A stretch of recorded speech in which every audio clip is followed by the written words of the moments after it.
नमस्कार दोस्तों स्पर्विंग्ड गूज एनाटीडे परिवार का एक बड़ा पक्षी है। गीज और सेल्डक से संबंधित है, लेकिन इन दोनों से कई शारीरिक विशेषताओं में अलग है। यह पूरे उपसारा अफ्रीका के आर्द्रभूमि में पाया जाता है। दोस्तों, इस पर पंख वाले इस हंस को दुनिया भर में सबसे बड़ी हंस प्रजाति माना जाता है। इसे एनाटीडे परिवार में वर्गीकृत किया गया है, जैसा कि इसके नाम से भी पता चलता है।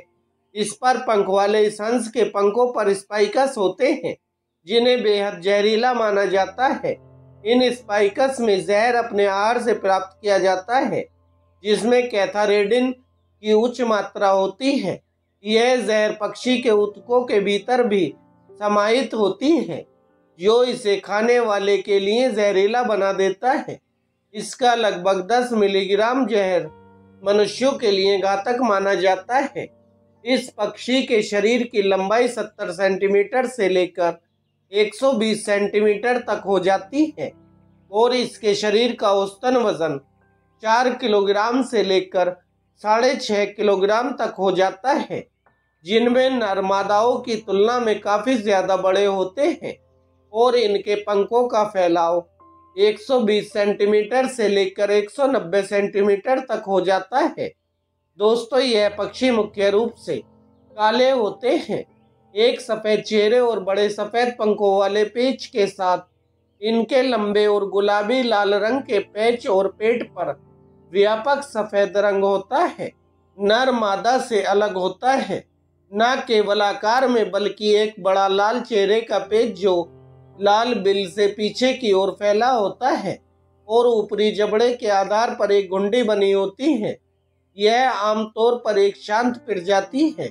इस प्रजाति में केवल नर ही आमतौर पर कॉल करते हैं, जिसमें विंग या अलार्म लेते समय एक नरम बुदबुदाती चिरविट होती है, जबकि प्रजनन प्रदर्शन के दौरान या अलार्म की स्थिति में दोनों लिंग अन्य स्पष्ट कॉल कर सकते हैं। यह प्रजाति अक्सर झीलों, मौसमी पूल, नदियों, दलदलों और नदी के डेल्टा वाले खुले घास के मैदानों में पाई जाती है। दोस्तों, इस पर पंखों वाला हंस आमतौर पर छोटे झुंडों में पाए जाते हैं। इनमें 50 पक्षी तक होते हैं। यह पक्षी ज्यादातर अफ्रीकी नदियों, झीलों और दलदलों के आसपास होते हैं। यह पक्षी अपने आहार में मुख्य रूप से पौधों, वनस्पति, घास, सेज और जलीय पौधों के बीज, कृषि अनाज, फल और कंद वाली फसलें खाते हैं। हालांकि कभी कभी यह पक्षी छोटी मछली और कीड़ों को भी खा लेते हैं।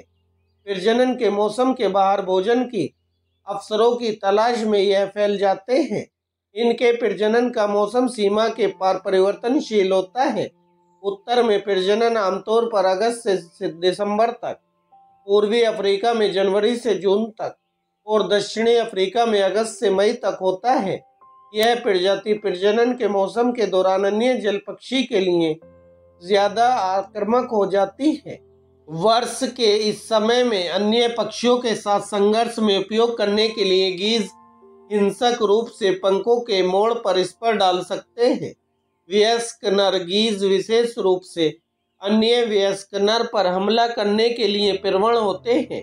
बड़े घोंसले को आमतौर पर पानी के पास वनस्पति में छुपाया जाता है।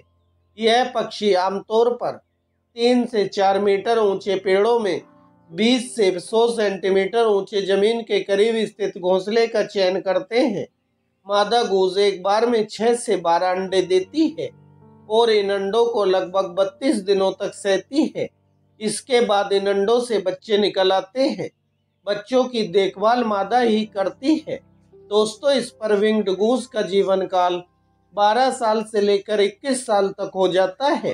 दोस्तों, इसी तरह की नई जानकारी और नए रोचक तथ्यों से जुड़े रहने के लिए हमारे चैनल को सब्सक्राइब करें, वीडियो को लाइक करें। धन्यवाद दोस्तों।